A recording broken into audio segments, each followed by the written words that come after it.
안녕하십니까. 더비용선 여러분, 청소년 상담사 3급 2016년도 3월에 있었던 14회 기출문제 풀이를 하도록 하겠습니다. 오늘은 5번째 시간인 그리고 이제 오후에 시험을 봤기 때문에 오후 시험의 첫 번째 과목이고, 전체로 봐서는 5번째 과목인 학습 이론에 관한 풀이를 하도록 하겠습니다. 여러분 A형 문제 원고를 가지고 계신 걸로 알고 있습니다.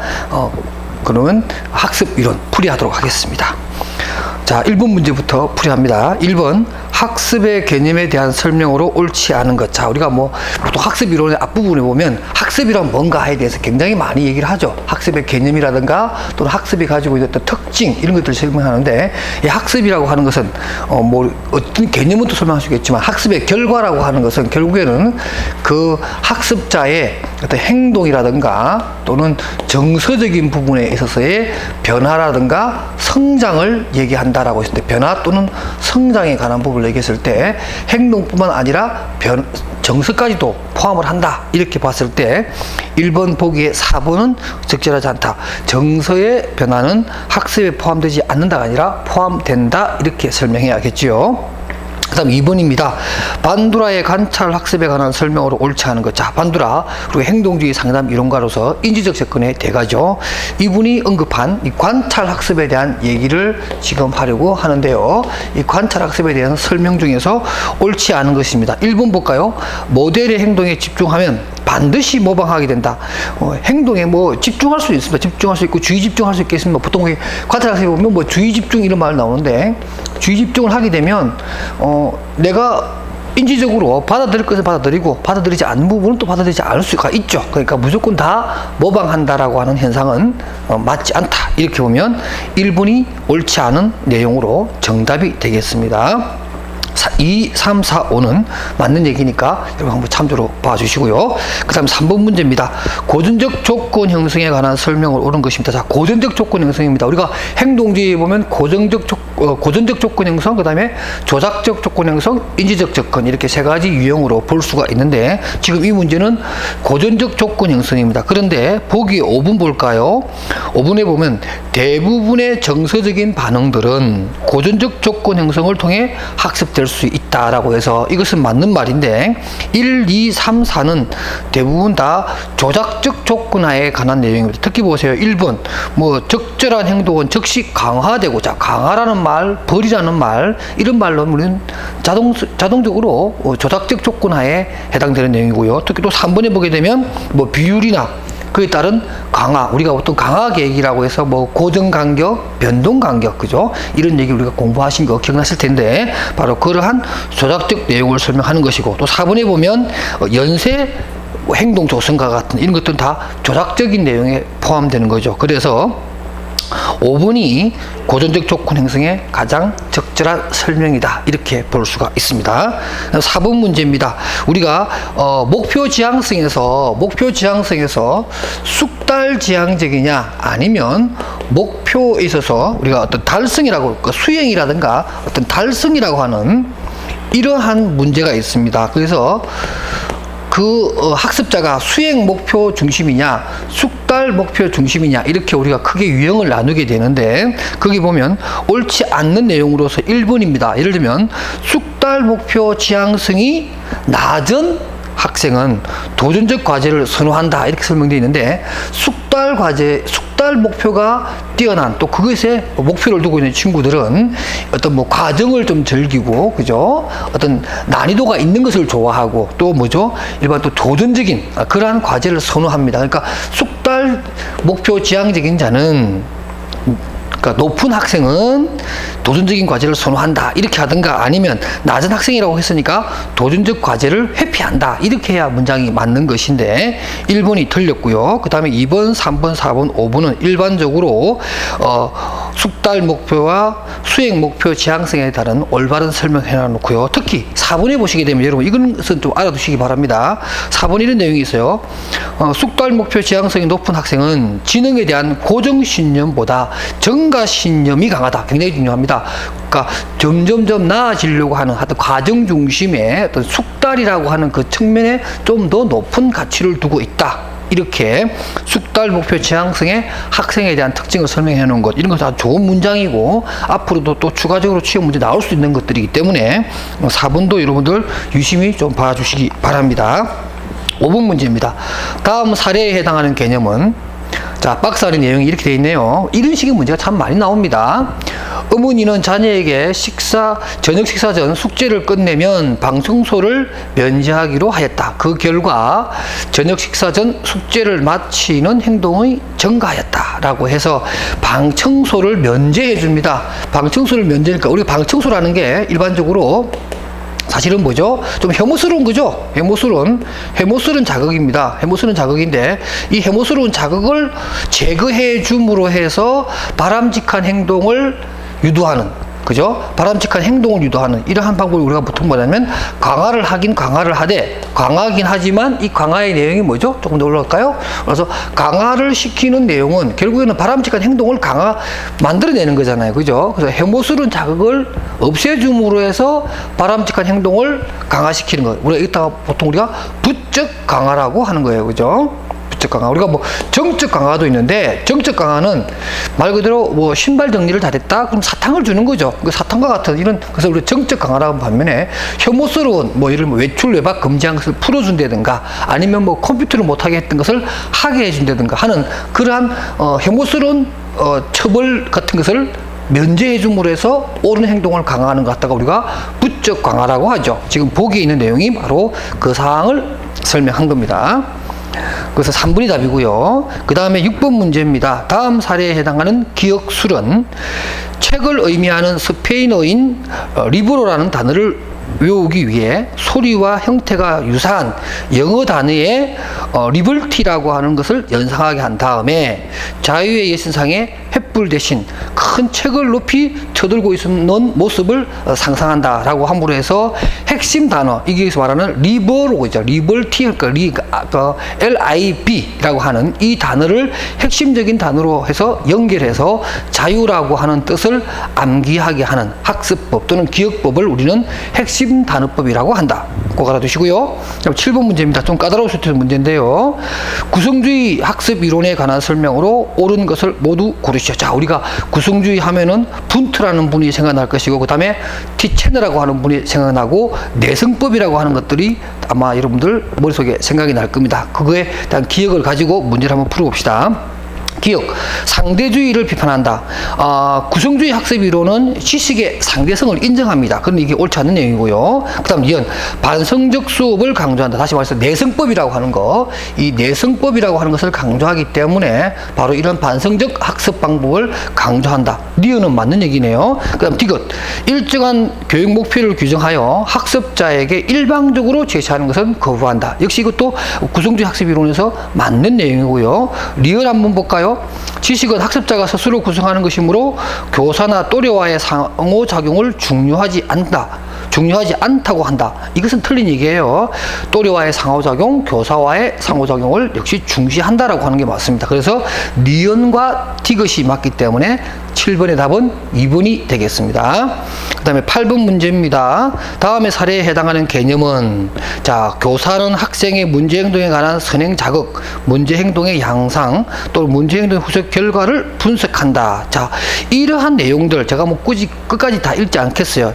이러한 내용들, 문제행동에 대해서 하나하나 구분해서 기능적으로 분석해서 접근하는 방법, 기능주의 학습에서 가장 중시하는 내용인데요. 바로 보기에 나오는 기능적 분석에 해당된다. 뭐 여러분 이렇게 기능적 분석에 대한 개념을 이 문제를 가지고 한번 학습해 주십사 하는 의미로 제가 풀이해드린 거고요. 답은 기능적 분석 꼭 기억해 주시기 바랍니다. 그 다음에 9번 문제입니다. 자아방어 기제에 관한 문제인데요. 뭐 이거 아주 기본적인 문제입니다. 정서적인 아픔이 너무 커서 그 일이 전혀 기억나지 않거나 그 일의 일부 조각들만이 기억되는 현상, 우리가 억압이라고 하는 자아방어 기제를 이렇게 설명을 하지요. 이런 문제 여러분들 쉽게 풀이했었으리라고 봅니다. 그 다음 10번 문제입니다. 학습의 전이에 관한 설명으로 옳지 않은 것입니다. 2번 보기를 볼게요. 전이는 학습자의 학습 태도와 수업 방법에 따라 다르지만 연령과는 무관하다. 아니죠. 전이라고 하는 것은 연령과도 굉장히 관계가 있습니다. 연령의 높낮이에 따라서 얼마든지 전이의 속도라든가 전이의 어떤 질적인 부분이 차이가 있습니다. 그러니까 연령과 무관한 것이 아니라 관련이 깊다. 이렇게 해야 맞는 문장이거든요. 그래서 10분의 2번이 틀린 문장입니다. 그 다음에 11번 문장입니다. 조작적 조건 형성에 관한 설명으로 옳지 않은 것을 모두 고른 것입니다. 자, 1번 보면 조형, 샤핑이라고 하는 기법, 우리가 행동주의에서 많이 쓰는 기법 중에 하나이죠. 조형은 목표 행동에 점진적으로 접근하도록 체계적인 강화를 하는 것이다. 이게 바로 조형에 대한 아주 정확한 개념 설명이고요. 맞는 얘기입니다. 그 다음에 미음에 한번 볼게요. 미음 5번째, 행동과 처벌 사이의 시간 간격이 짧을수록 처벌 효과가 커진다. 우리가 조작적 조건 하에서 강화와 벌 중에 특히 벌 같은 경우에는 뭐죠? 행동과 문제된 행동에 대해서 적극적인 벌을 가함으로 해서 그 행동을 저지시킬 수 있는데 그 시간이 짧을수록 효과가 큰다는 것은 우리가 알고 있는 내용이죠. 그러니까 미음도 맞는 얘기입니다. 그런데 니은과 딕을 이어려 보면 학습대 무기력은 회피할 수 없는 상태의 혐오 자극을 자꾸만 반복적으로 두대면 무기력해진다. 이렇게 설명하잖아요. 그러니까 니은 틀렸고, 디귿도 약한 강도가 아니라 처음부터 강한 처벌을 함으로 해서 문제된 행동을 제거하는 이런 효과가 있을 수 있겠고, 그 다음 리얼의 자발적 회복은 소거된 행동이 강화에 의해서 재출현하는 것이 아니라 재학습에 의해서 다시 재출현하는 것이다. 이렇게 설명해야 맞는 것이라, 맞는 말로는 기억과 미음이 해당되니까 정답은 니은, 디귿, 리얼을 옳은 것이니까, 이것을 잘 고른 것이니까 4번이 정답이 되겠습니다. 그 다음에 12번 문제입니다. 인간의 뇌발달에 관한 설명으로 옳지 않은 것 5분을 보도록 하겠습니다. 대뇌피질 영역 중 전두엽의 발달은 영유아기에 완성된다. 이렇게 되어 있는데, 우리가 전두엽이라고 하는 것이 일반적으로 뭐 기억력이라든가 사고력을 관장하는 아주 고등의 인간의 행동들을 고등의 사고력 이런 것들을 관장하는 그러한 영역인데요. 영유아기 때는 이러한 전두엽의 미발달이 특징입니다. 그래서 여전히 기억을 하는데 좀 어려움이 있다. 이렇게 설명하죠. 그러니까 영유아 시기에 완성됐다라는 것이 아니라 영유아 시기에는 아직도 미완성 단계다. 이렇게 해야 맞는 문장이거든요. 그래서 12번의 답은 5번이 적절하지 않다 해서 정답이고요. 그 다음에 13번으로 갑니다. 더 선호되는 행동이 덜 선호되는 행동을 증가시키기 위한 정적 강화물로 작용하는 현상. 자, 정적 강화물입니다. 정적 강화물은 본인이 좋아하는 것을 줌으로 해서 강화시키는 거죠. 그러니까 공부를 시키기 위해서 그 전에 1시간 동안 컴퓨터를 하게 하는 거죠. 본인이 좋아하는 컴퓨터 게임을 하게 하고 난 다음에 그 조건, 그 다음 조건이 뭐냐면은 이제 1시간 공부하게끔 이렇게 하는 거예요. 결국에는 뭐냐면 컴퓨터를 하게 하는 것이 아니라 그 뒤에 나오는 1시간의 공부를 하게끔 하기 위해서 그 전에 본인이 좋아하는 정적인 강화물을 던져주는 방법, 그게 바로 프리맥 원리라는 거 행동주의에서 많이 얘기하죠. 바로 1번이 답입니다. 그 다음 14번입니다. 학습이론에 관한 설명으로 옳은 것인데요. 먼저 인지주의 학습에 관한 내용입니다. 학습은 지식을 습득, 기억, 활용하는 정신과정이라고 본다. 자, 이게 인지주의 입장에서 보는 학습의 내용을 설명한 것이고요. 2번과 5번은 관찰학습에 관한 내용인데 적절하지가 않습니다. 그러니까 학습은 관찰 가능한 범위 내에서 이루어지는 이러한 것이고, 그러한 내적 정신과정이라 볼 수가 있습니다. 그리고 3번에 보게 되면 구조주의, 정신의 구조 작용 과정에 대한 연구는 무의미하다고 했는데, 구조주의는 이러한 것에 더 큰 관심을 가지고 있다. 이렇게 설명해야 될 겁니다. 그 다음에 4번에 보면 합리주의, 경험이 지식의 유일한 근원이다. 자, 우리가 합리주의 하면 생각나는 철학자 데카르트 있죠, 그죠? 데카르트에 의하면 경험이 인간의 지식을 확대할 것이다 라고 했지만, 합리주의에서 말하는 것은 그러한 경험이 아니라 뭐죠? 이성이죠. 인간의 이성적 요소가 인간의 지식의 원천이다. 이렇게 설명한 거니까 4번도 맞는 얘기가 아니죠. 그래서 14번의 답은 1만 옳은 얘기라고 할 수가 있습니다. 그 다음 15번 문제입니다. 정보 처리 이론에 관한 설명으로 옳은 것을 모두 고른 것은, 이렇게 해서 거기 보면 기억과 디귿이 옳은 내용인데요. 니은의 경우는 왜 틀렸느냐? 새로운 학습이 이전 학습을 방해하거나 교란하는 것을 순행 간섭이 아니라, 그렇죠, 역행 간섭이라 그러는 거고요. 그 다음 또 리얼해 봅시다. 기억하고자 하는 정보를 이미 알고 있는 정보와 연관 짓는 것을 유지시연이라 그러는 것이 아니고 우리가 정교화 시연이라고 하죠. 시연. 정교화 시연이라고 합니다. 그래서 지금 리얼에 있는 내용은 유지시연이 아니라 정교화 시연입니다. 유지시연은 그냥 반복 암송하는 것에 불과한 것이고요. 이러한 정교화 시연이라고 하는 것은 관계에 대한 의미 있는 것끼리 연관지어서 기억하는 방법을 얘기하는 거거든요. 그래서 15분에 바르게 설명한 것은 섬광기억에 대한 기억과 그 다음에 정교화 조직화 맥락에 관련된 내용을 설명한 장기기억의 문제. 그래서 기억과 디귿이 옳은 내용이다. 그래서 답은 2번이 되겠습니다. 그 다음에 16번입니다. 사회인지학습이론에 관한 설명으로 옳은 것. 자, 반두라로 대표되는 이론이죠. 옳은 것입니다. 1번에 보면 상호결정주의 원리를 비판한다. 상호결정주의 원리를 비판하는 것이 아니라 상호호혜성 이론이라고 있죠. 반두라의 삼축호혜성 인과적 모형. 삼축호혜성 인과적 모형이라고 하는 것은 서로 영향을 주는 거죠. 상호 어떤 영향을 주어서 결정이 되는 행동이라든가 이런 것들이 결정되는 것이니까 비판하는 것이 아니라 원리를 활용하는 것이고, 그 다음에 3번에 보게 되면 직접 모델링이 상징적인 모델링보다 효과적이다. 거꾸로 얘기했고요. 그래서 4번 공포증, 불안감 같은 정서도 모델링에 의해서 학습이 될 수가 있고요. 그 다음에 관찰학습에 대한 순서를 얘기했는데, 관찰학습은 뭐죠? 주의 집중, 그 다음에 뭐가죠? 파지, 그 다음에 운동 재생을 함으로써 네 번째 마지막으로는 동기화되는 이런 과정을 설명한 건데 5번도 순서가 맞지 않고요. 그래서 2번에 보면 모델링을 통해 억제와 탈억제가 모두 가능하다라고 하는 설명이 가장 정확한 내용이라고 할 수가 있겠습니다. 그래서 16번의 답은 2번입니다. 그 다음 17번입니다. 학습의 전이에 관한 특성으로 옳은 것을 모두 고르시오라고 되어 있는데, 거기 보면 일반적으로 이제 근접 전이와 원격 전이 또는 저진로 전이, 그 다음에 추구적 전이라고 하는 것들이 있는데, 이 라크라고 하는 분이 이런 얘기를 했어요. 라크라는 분이 그 첫 번째 기억에 나오는 근접 전이를 설명했는데요. 근접 전이는 상황의 중첩이 많은 것이 아니라 유사한 것들로부터 전이가 일어난다. 이런 얘기를 했기 때문에 기억은 옳지 않은 설명이고요. 그 다음 디귿도 마찬가지입니다. 저진로 전이라고 하는 거, 우리가 잘 알고 있는 뭐죠? 이름이 갑자기 생각 안 나네요.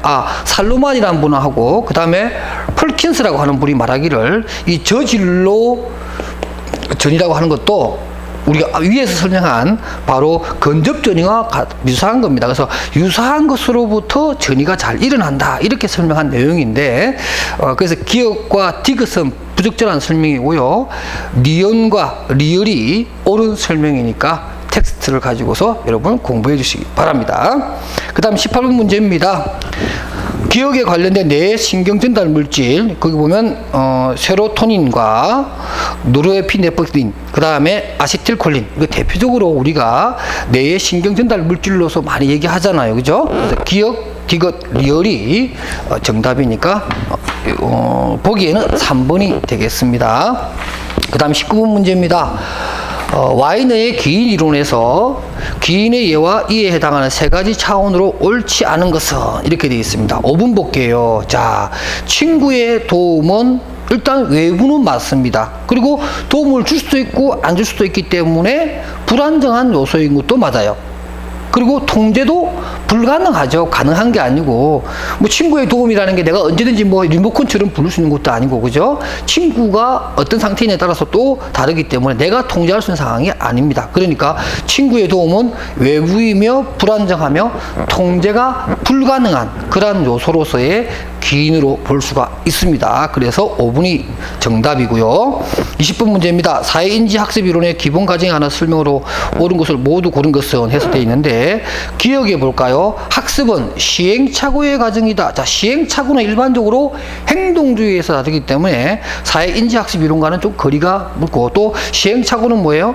또 보통 고전적 조건하에 해당되는 것이기 때문에 여러분들 20분에 기억을 뺀 리언, 디귿, 리얼이 이러한 사회인지학습 이론에 해당된다.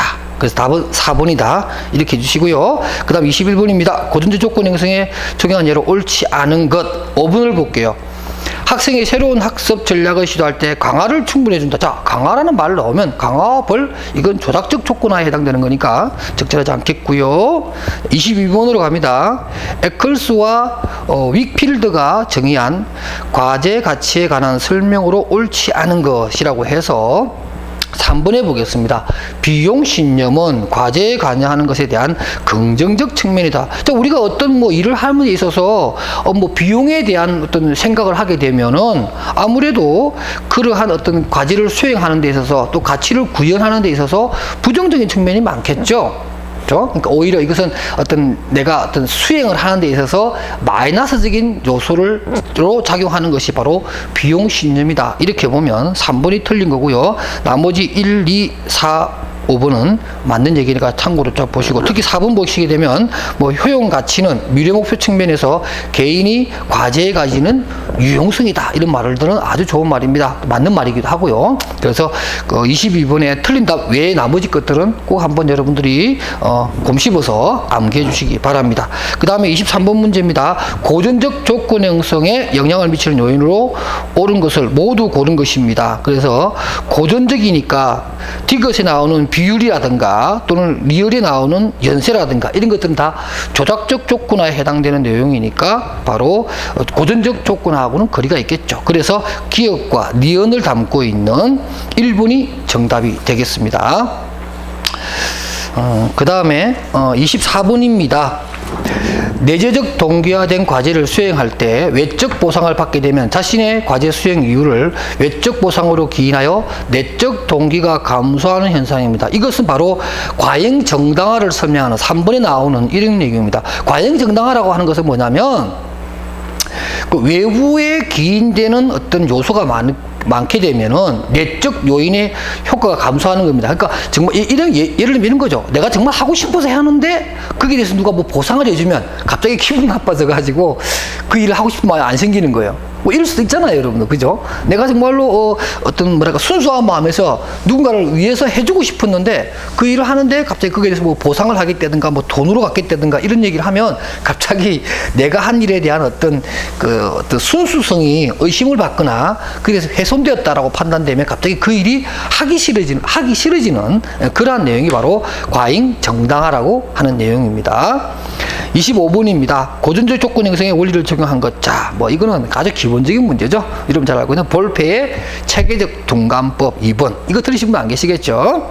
그 4번에 보면 유관계약이라고 되어 있는데 이 유관계약은 우리가 일반적으로 조작적 조건화에서 보면 행동 계약에 해당되는 내용입니다. 참고로 해주시고요. 26번입니다.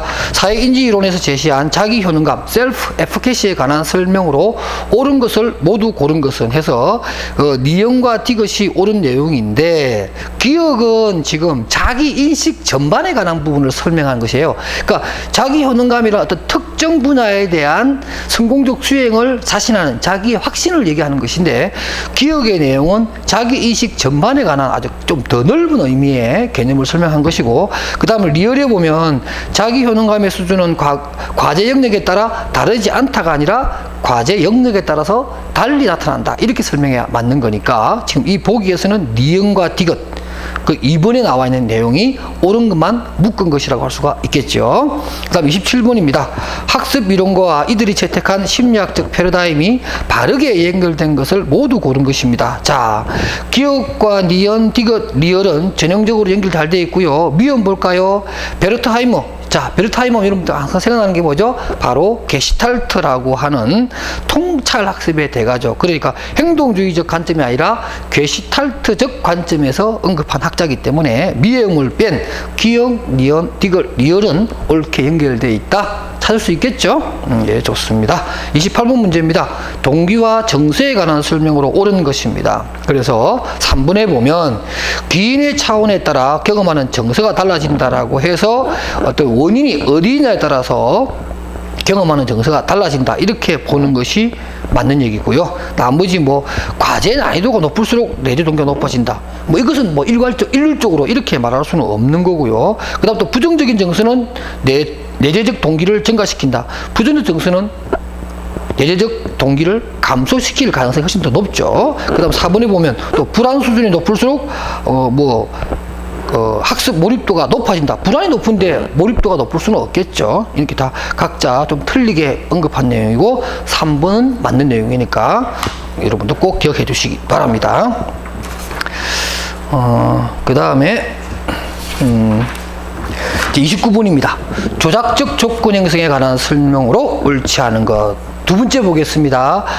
하나의 1차 강화물과 연합된 2차 강화물은 구체적 강화물이다. 자, 1차적 강화물은 구체적일 수 있으나 2차적 강화물은 예를 들면 돈이라든가 토큰 같은 경우죠. 이것은 구체적인 것이 아니고 수상적 강화물이라고 볼 수 있습니다. 그러니까 이렇게 묶어서 설명해버리면 틀린 문장이 되는 거예요. 그래서 이분이 틀렸고요. 1차 강화물은 구체적이나 2차 강화물은 구체적 강화물이라고 볼 수가 없는 거죠. 그래서 이분이 틀렸고요. 마지막으로 30분 문제입니다. 목표의 속성과 효과에 관한 설명으로 옳은 것입니다. 자, 5분을 볼게요. 목표 난이도와 수행의 관계는 학습자가 목표에 도달할 수 있는 능력에 따라 달라진다. 이것은 맞는 문장인데 1번은 왜 틀렸느냐? 수행에 대한 구체적인 기준을 함께 제시하면 동기를 높여주고요. 아동에게도 단기 목표가 더 중요해요. 아동은 길게 잡아보면 조금 지속력이 좀 떨어지는데 아동에게는 단기 목표를 달성해서 살라비 전술이라 해서 조금씩 행동의 변화를 일으키는 이러한 전술이 필요하겠고요. 3번에 보게 되면 자신에 대한 믿을 만한 정보가 없을 때 목표 진척에 대한 피드백을 제공하는 것이 효과적입니다. 4번, 스스로 설정한 목표는 성취 동기가 높은 학습자에게 매우 효과적이죠. 자기 스스로 자기 학습 목표를 정하고 거기에 맞춰서 진행을 하는 그 학습자는 성취 동기가 높을 수밖에 없겠죠. 바로 이런 내용이니까 1, 2, 3, 4는 틀리게 돼 있고 마지막 5번이 가장 바르게 목표의 속성과 효과에 대해서 설명한 내용이라고 볼 수가 있습니다. 자, 이렇게 해서 또 5번째 과목, 오후의 첫 번째 과목인 학습이론에 대한 풀이를 모두 마쳤습니다. 여러분 수고하셨습니다.